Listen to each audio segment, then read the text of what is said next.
Good morning, everybody. Happy President's Day. And to you. So what's in the publication, which of course is exclusively on the internet, meaning it can update any minute when it has to? So today we're going to talk about supermarkets. Oh, we were just talking about them. Kind of. Talking about the news that we broke on Friday that the German supermarket company Lidl, which rhymes with Beetle, is seeking to open a location at the Tapan Plaza Shopping Center on Route 303. That was not what we were talking about. That's what you were talking about? It was not. No, it wasn't. Well, what were you talking about? We were talking about the shopping bags, the plastic bags being phased out of March 1st. Some stores are actually starting that already. Oh, that's good. Well, I know I think we disagree about that, but let's talk about Lidl. Okay. All right. So there's been a lot of parlor room guessing over whether or not Uncle Giuseppe's is coming to the county. And maybe they are. I have some inside intel that they are prospecting, but we still don't have a green light on that. But what we do know is that Lidl, which is a German discount grocer that is maybe a couple of steps up from Aldi. I was just going to say, is that not the same company that owns Aldi? No, it's a not. Totally different company, Okay. but it is another German company. Okay. I don't know what it is with the German supermarkets taking over.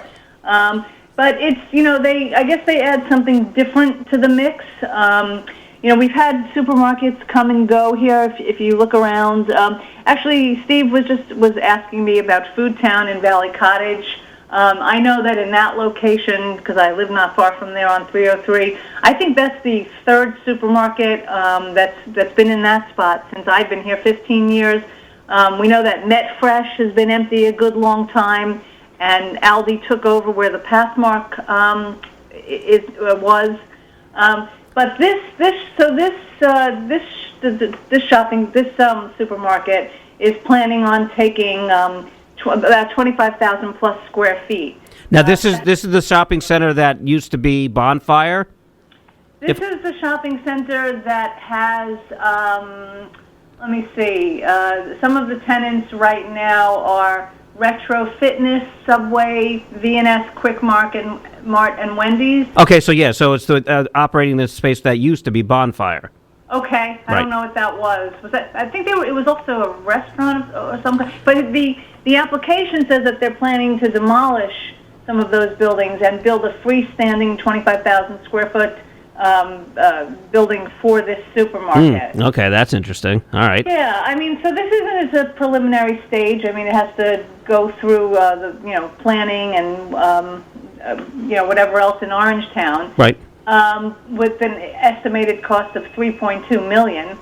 But I think it's interesting, just to give you some background, it's a very old company founded in 1930. They operate 10,000 stores.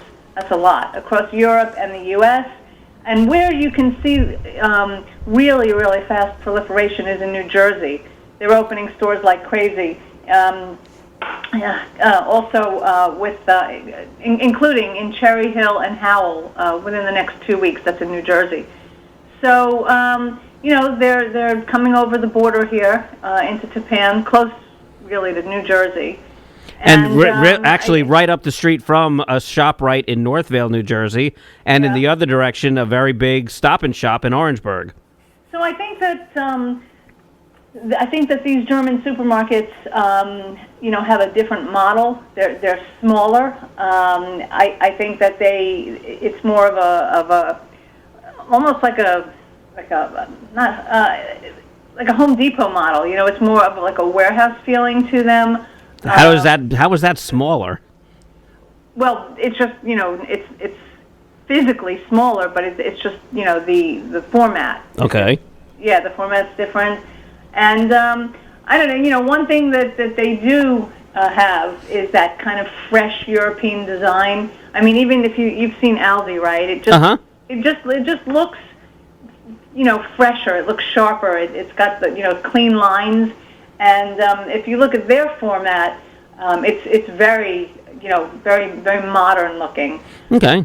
I guess Aldi is certainly not the same as a typical ShopRite or a Stop and Shop. There's no doubt about it. But it's not it it offers something unique and different. That's true. I mean, as far as brands are concerned, anyway. Right, and same here. So this is what I'm saying. This is akin to that. It's closer in feel to what Aldi is, although it is a step up in terms of quality. Okay. So I think that's an interesting niche because, as you know from the chatter on Facebook, I don't know what it is, but people just so badly want a Trader Joe's or a Whole Foods here in the county. We know that Fairway couldn't make it here, but then Fairway is struggling as a company. We were actually talking about that with Al Samuels last week on Friday about the why or the reasons why, and we're not really sure necessarily. But it's just that their computer models may have shown otherwise that maybe Rockland can't support a Whole Foods or a Trader Joe's. I think it's probably true. I think we just don't have the population. We don't have enough of the population, and I don't think that people from New Jersey are going to come over here to do their supermarket shopping.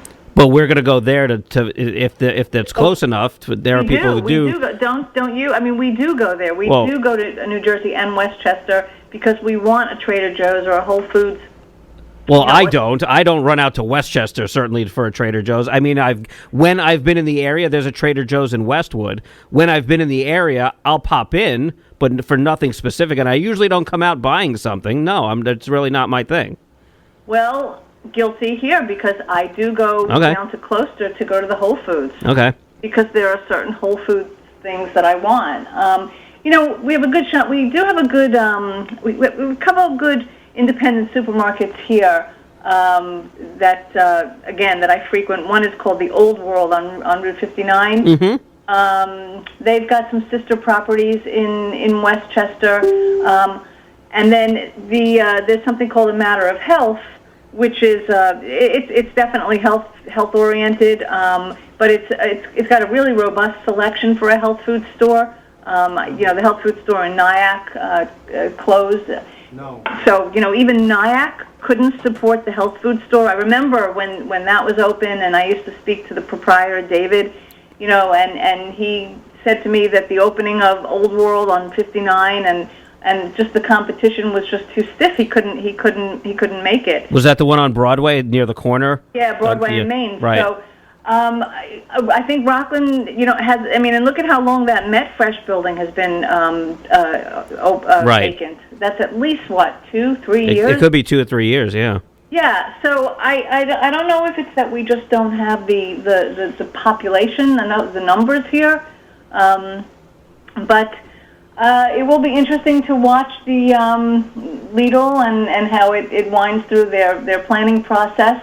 But anyway, that's the company that's prospecting to come to Tapan. So I can put to rest the rumor, at least, that spot is not, at least right now, slated for an Uncle Giuseppe's. All right. Well, we'll see how that develops. Yes, we will. Great. Now, you have this on your in your publication on the website, all about this? Yes, this is on rcbizjournal.com. And she's even got, Trina posts all the interviews that she does over here with us on her website. You can access those right there on the site, too. And actually, we have some news about that. We've moved you up. I saw that. Thank you. If you go to the site now, we've given you a permanent location on the features section, right next to the slider that has our top 4 latest, freshest stories. Perfect. And you can you can hear the latest show, and you can go to the archives and go back to previous shows. We'll talk about that more because we're running against. We have another show coming on the Crossroads of Rockland in a minute. So okay. Tina, Yes, I think it's Claire Sheridan. Right. Say hello to my She's friend. here in the wings, ready to go. All right. Well, say thanks, hello and we'll to talk Claire to you and next Monday at